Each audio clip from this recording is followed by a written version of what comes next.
প্রিয় শিক্ষার্থী, কেমন আছো তোমরা সবাই? আশা করি ভালো। আবারও স্বাগত জানাচ্ছি আজকের ক্লাসে। অষ্টম শ্রেণীর শিক্ষার্থীরা, আজকে আমরা সামাজিকীকরণ ও উন্নয়ন গত সপ্তাহেও পড়িয়েছিলাম। সেই ধারাবাহিকতায় আজকে ব্যক্তির সামাজিকীকরণে তথ্য ও যোগাযোগ প্রযুক্তি এবং গণমাধ্যমের ভূমিকা নিয়ে আমরা জানব। তাহলে শুরু করি। প্রথমে আমাদেরকে জানতে হবে গণমাধ্যম কি। হ্যাঁ, এই যে ব্যক্তির সামাজিকীকরণ গত ক্লাসে পড়িয়েছি, সামাজিকীকরণের প্রতিষ্ঠান, বিদ্যালয়ের ভূমিকা, হ্যাঁ, পরিবারের ভূমিকা, তারপরে এই শহর এবং গ্রামের সামাজিকীকরণ। হ্যাঁ, গ্রামের সামাজিকীকরণ এক রকম, শহরেরটা অন্যরকম। গ্রামের বাচ্চা একভাবে শিখছে, শহরের শিশুরা একভাবে শিখছে।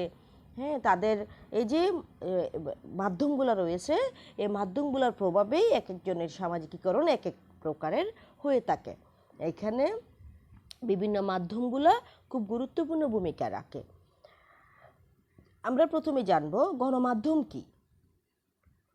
গণমাধ্যম হলো জনগণের কাছে সংবাদ, মতামত, বিনোদন যে মাধ্যমে পরিবেশন করা হয়। কি সংবাদ, মতামত, বিনোদন, এই জিনিসগুলা যেভাবে আমাদের কাছে আসে সে মাধ্যমগুলাই হচ্ছে গণমাধ্যম। তো সেগুলা কি? সংবাদপত্র, বেতার, টেলিভিশন, চলচ্চিত্র। হ্যাঁ, আমরা এই সমস্ত জিনিস থেকে বিভিন্ন তথ্য পাই, বিভিন্ন কিছু জানতে পারি। বিভিন্নভাবে এগুলো আমাদেরকে অনেক কিছু জানতে, আমাদের জ্ঞানকে সমৃদ্ধ করতে, আমাদেরকে সামাজিক করতে সাহায্য করে। আর তথ্য প্রযুক্তি বলতে কি বোঝায়? তথ্য প্রযুক্তি হচ্ছে যার মাধ্যমে তথ্য সংরক্ষণ ও তা ব্যবহার করা যায়। হ্যাঁ, তথ্য সংরক্ষণ তুমি সেগুলোকে প্রিজার্ভ করতে পারবে এবং তুমি ইউজ করে দেশ বিদেশের খবরাখবর জানতে পারবে। হ্যাঁ, বা যোগাযোগ করতে পারবে। সেই মাধ্যমগুলাই হচ্ছে, সেটা হচ্ছে তথ্য প্রযুক্তি। সেগুলা কি? Internet, telephone, fax, mail. হ্যাঁ, তো গণমাধ্যম ও তথ্য যোগাযোগ প্রযুক্তি ব্যক্তির সামাজিকীকরণে গুরুত্বপূর্ণ ভূমিকা রাখে, তা বলার আর অপেক্ষা রাখে না।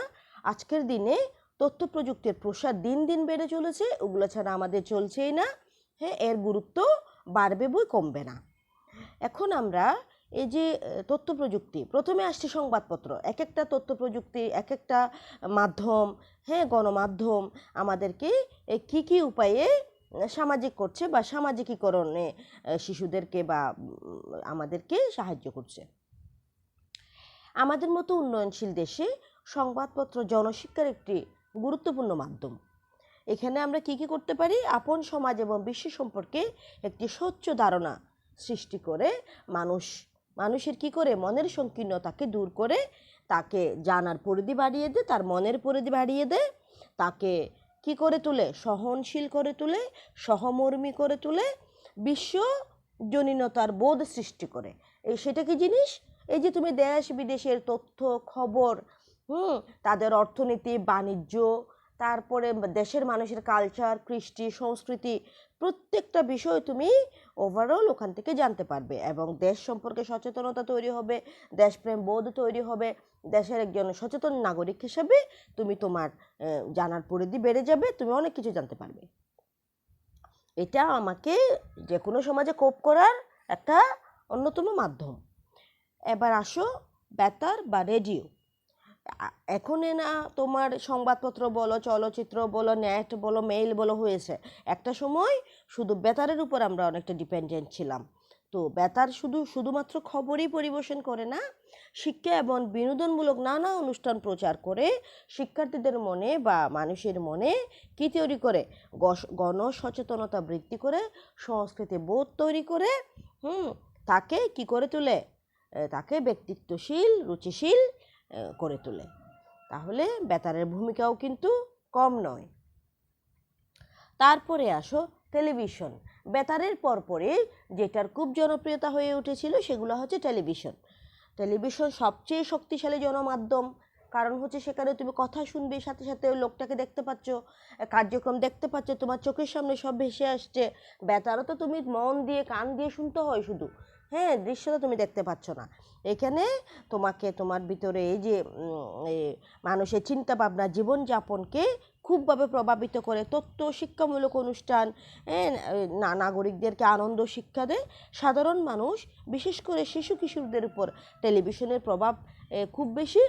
তবে প্রত্যেকটা কিছুর একটু নেতিবাচক আছে, এখানেও আছে।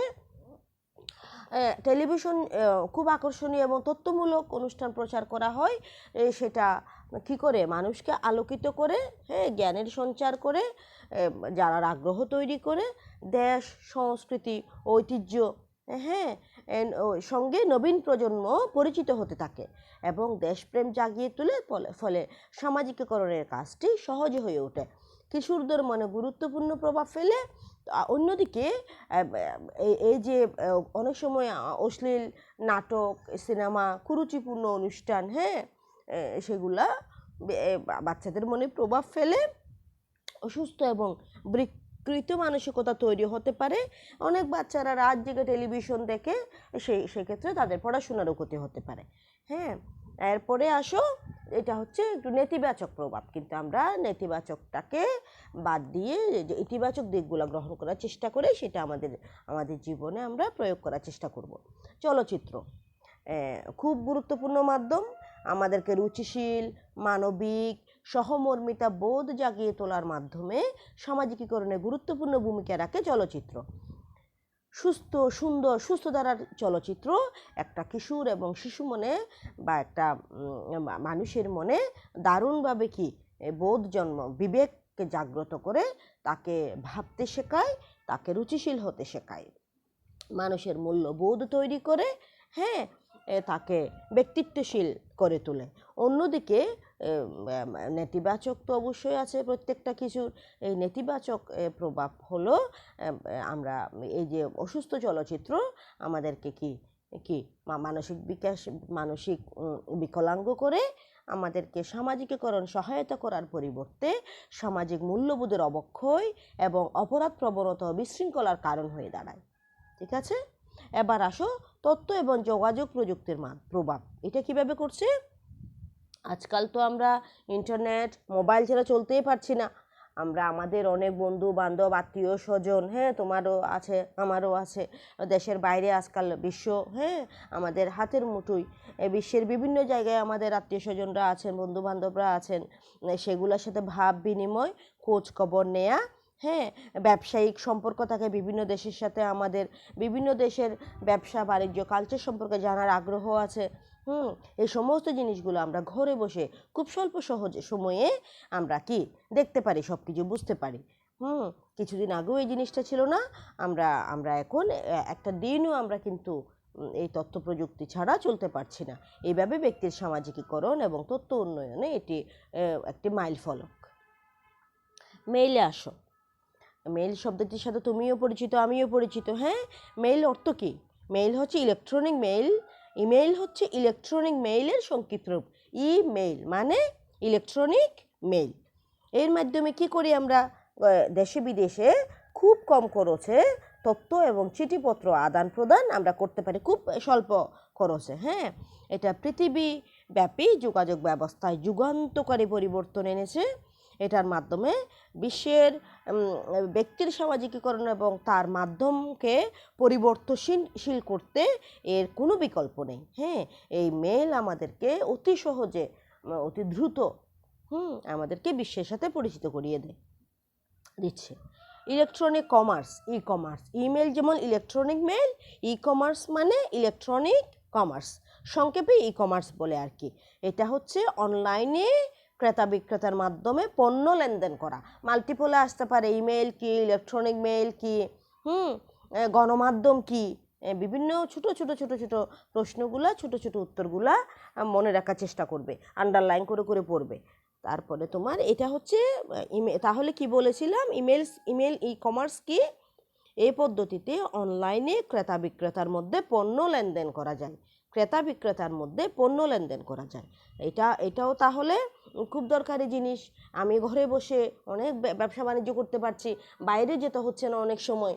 আগে তো তোমার একটা কাজ, তোমাকে একদম সময় করে গাড়ি ভাড়া দিয়ে তোমাকে ওই জায়গায় গিয়ে হাজির হয়ে ওই কাজটা করতে হতো। এখন না, এখন তথ্য প্রযুক্তি আমাদেরকে এত সুবিধা এনে দিয়েছে, আমরা ঘরে বসেও কিন্তু অনেক কাজ করতে পারছি, খুব সহজ করে দিয়েছে।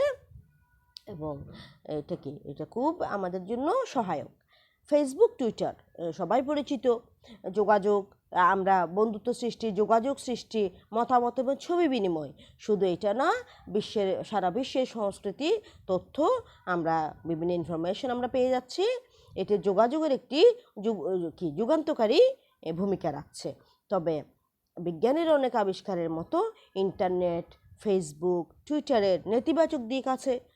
এটা আমরা কীভাবে ব্যবহার করছি, আমরা এটার ব্যবহার জানি না অনেকে। আমাদের বাচ্চা কাচ্চাদের হাতে মোবাইল দিয়ে আমরা, তোমরা কি করো, অযথা সময় নষ্ট করে ফেসবুকে চ্যাট, আননেসেসারি, তারপরে মোবাইলে ছবি, নেটের বিভিন্ন খারাপ প্রয়োগ, অশ্লীল ছবি, এগুলো তোমাদের নৈতিক চরিত্র খারাপ করছে, সময় নষ্ট করছে। অনেক শিশু কিশোররা রাত জেগে গেম খেলছে, এগুলার খুব নেতিবাচক। আমরা এই তরুণ সমাজের উপর এটা গুরুত্বপূর্ণ, খুব নেতিবাচক প্রভাব ফেলছে। পেপারে, পত্রিকায় বিশ্বের বিভিন্ন কিশোর অপরাধ থেকে শুরু করে অনেক অপরাধ সংগঠিত হচ্ছে, তোমরা দেখতে পাচ্ছ, পেপার খুললেই দেখতে পাচ্ছ। আমরা চোখ কান খোলা রাখবো, আমরা কি নেতিবাচক দিকগুলোকে অ্যাভয়েড করে এগুলার ভালো দিক বিবেচনা করে, আমাদের সুস্থ বিবেক আছে, বোধ আছে, মূল্যবোধ আছে, ন্যায় নীতি আছে, এগুলাকে আমাদের খোদা মেধা দিয়েছে, বুদ্ধি দিয়েছে, ব্রেন দিয়েছে, আমরা সেগুলাকে কি করব, প্রয়োগ করব, ইতিবাচকগুলা গ্রহণ করব, নেতিবাচকগুলা আমরা কি করব, অ্যাভয়েড করব। এইভাবে একটা শিশুকে এই সমস্ত জিনিসগুলা কি করে তোলে, সামাজিক করে তোলে। সে এই সমস্ত বিষয় থেকে লব্ধ জ্ঞান তার ব্যক্তিগত জীবনে এবং তার কর্মজীবনে প্রয়োগ করে সুস্থ, সংবেদনশীল, ব্যক্তিত্বশীল মানুষ হিসেবে সে সমাজে প্রতিষ্ঠিত হতে পারে। তাহলে আমরা আজকে জানলাম শিশুর সামাজিকীকরণে এই যে যোগাযোগ মাধ্যম এবং তথ্য প্রযুক্তির গুরুত্বপূর্ণ ভূমিকার কথা। শিক্ষার্থীরা, আশা করি তোমরা ব্যাখ্যা করতে পারবে পরীক্ষায় যদি আসে। গণমাধ্যম কী লিখো, গণমাধ্যমের ভূমিকা লিখো, শিশুর সামাজিকীকরণে চলচ্চিত্রের ভূমিকা লিখো, সামাজিকীকরণে প্রযুক্তি কী, ইমেল কী, কমার্স কী, ফেসবুক, টুইটারের নেতিবাচক দিক লিখো, চলচ্চিত্রের ইতিবাচক নেতিবাচক দিক ব্যাখ্যা করো। বিভিন্ন ধরনের প্রশ্ন, সৃজনশীল প্রশ্ন আসতে পারে, ছোট প্রশ্ন আসতে পারে। এরপরে আসো বিশ্বায়ন ও সামাজিকীকরণ প্রক্রিয়া। বিশ্বায়ন কি? এই যে আমরা দেশ বিদেশের সাথে এই যে আমাদের চলাফেরা, আমাদের উঠা বসা, আমার তথ্য সংগ্রহ, আমাদের বাণিজ্য, আমাদের সারা দেশব্যাপী যে প্রক্রিয়া বিশ্বের সাথে আমাদের, এটাই হচ্ছে বিশ্বায়ন। এখানে যোগাযোগের মাধ্যমে এক দেশ থেকে অন্য দেশের দূরত্ব কমিয়ে আনছে, কূটনৈতিক সম্পর্ক বাড়ছে, সমাজ সংস্কৃতি আমাদের উপর প্রভাব ফেলছে। এই বিশ্বায়নের এই যুগে আমরা কি বিশ্বপল্লীতে পরিণত হয়েছে, সারা বিশ্ব যেন একটা পাড়া। এই যে email, Facebook, Twitter, telephone, mobile, এগুলোর মাধ্যমে আমরা সারা বিশ্বকে জানতে পারছি। এটাই হচ্ছে বিশ্বায়ন। আমাদের তথ্য প্রযুক্তির প্রসারে এখন আমাদের মাঝে কোনো সীমাবদ্ধতা নেই। আমরা বিশ্ব নাগরিক হয়ে উঠেছি। কর্ম, ব্যবসা, বাণিজ্য, শিক্ষা, চিকিৎসার জন্য পৃথিবীর এক দেশ থেকে অন্য দেশে ছুটে বেড়াচ্ছি, তথ্য সংগ্রহ করছি, তাই বিশ্বকে জানতে পারছি। একই কারণে মানুষ তার সমাজ এবং সংস্কৃতির পাশাপাশি অন্য সমাজের সাথেও খাপ খাইয়ে চলতে পারছে। বিশ্বায়ন এবং সামাজিকীকরণ একটি কি পাশাপাশি প্রক্রিয়া। এখানে আমাদের দেশ থেকে বা আমরা অনেক দেশে বাচ্চারা পড়তে যাচ্ছে, ব্যবসা বাণিজ্য করতে যাচ্ছে, বিভিন্ন দেশে সেটেল হচ্ছে। তারা এই যে যোগাযোগের মাধ্যমে তারা নিজেকে আগেও দেশের সংস্কৃতি, শিক্ষা সম্পর্কে জানতে পারছে, তথ্য নিচ্ছে, আইডিয়া নিচ্ছে, তারপর যাচ্ছে, তার সুবিধা হচ্ছে। আন্তর্জাতিক ভাষা হিসাবে স্বীকৃত ইংরেজি ভাষা জানা থাকলে এখন ভাষাগত প্রতিবন্ধকতা কাটিয়ে বিশ্বের সকলের কাছাকাছি আমরা যেতে পারছি। যেহেতু সেটা একটা ইন্টারন্যাশনাল ল্যাঙ্গুয়েজ, আমাকে তথ্য প্রযুক্তি এবং জানতে হলে ইংরেজির উপরও ভালো দক্ষতা থাকতে হবে, কারণ নেটের ভাষা, প্রযুক্তির ভাষা ইংরেজি ম্যাক্সিমাম, যেহেতু এটা আন্তর্জাতিক। তুমি অন্য ভাষা শেখার থেকে এটা শিখলে সব কিছু জানতে পারছো। তাহলে বিশ্ব নাগরিক হিসেবে গড়ে তুলতে, সমাজের উন্নয়ন ঘটাতে এটা আমাদেরকে বিপুলভাবে সাহায্য করছে বিশ্বায়ন এবং সামাজিকীকরণ। তাই ব্যক্তির সামাজিকীকরণে বিশ্বায়নের গুরুত্ব খুব ইম্পর্টেন্ট। হ্যাঁ, এটা শক্তিশালী প্রভাব বিস্তার করছে আমাদের জনজীবন, আমাদের জীবনকে পাল্টে দিচ্ছে। ঠিক আছে, তাহলে এই যে বিশ্বায়ন, দেশের সাথে আমাদের যে সম্পর্ক, বিদেশের সাথে আমাদের যে কূটনৈতিক সম্পর্ক, সারা বিশ্বের সাথে আমাদের যে সম্পর্ক, যে দূরত্ব কমিয়ে এনে দেওয়ার যে প্রসেস, হ্যাঁ, আমরা দেশ বিদেশের খবরাখবর, হ্যাঁ, সংস্কৃতি যেভাবে খুব সহজে জানতে পারছি, এই বিষয়টাই হচ্ছে বিশ্বায়ন। এই বিশ্বায়ন সামাজিকীকরণকে কি করেছে, পাল্টে দিয়েছে, যুগান্তকারী ভূমিকা এনেছে, যুগান্তকারী পরিবর্তন এনেছে। তাহলে শিক্ষার্থীরা, আমরা বিশ্বায়ন সম্পর্কে একটু জানলাম। হ্যাঁ, আমার আজকের পড়া থাকবে শিশুর সামাজিকীকরণে গণমাধ্যমের ভূমিকা। সেক্ষেত্রে গণমাধ্যম যেটা চলচ্চিত্র, সংবাদ, বেতার, পাশাপাশি গণমাধ্যমের পাশাপাশি তথ্য প্রযুক্তি, এই যে ইমেল, ফেসবুক, ইন্টারনেট, এগুলোর ভূমিকা সম্পর্কেও লিখে আমাকে হোয়াটসঅ্যাপে পাঠাবে। এই অধ্যায় আজকে এখানে শেষ হলো। আগামী ক্লাসে আমরা নতুন একটা অধ্যায়ে যাব। আল্লাহ হাফেজ, ভালো থাকো, সুস্থ থাকো, নিরাপদে থাকো, হ্যাঁ, মন দিয়ে পড়াশোনা করো। আল্লাহ হাফেজ।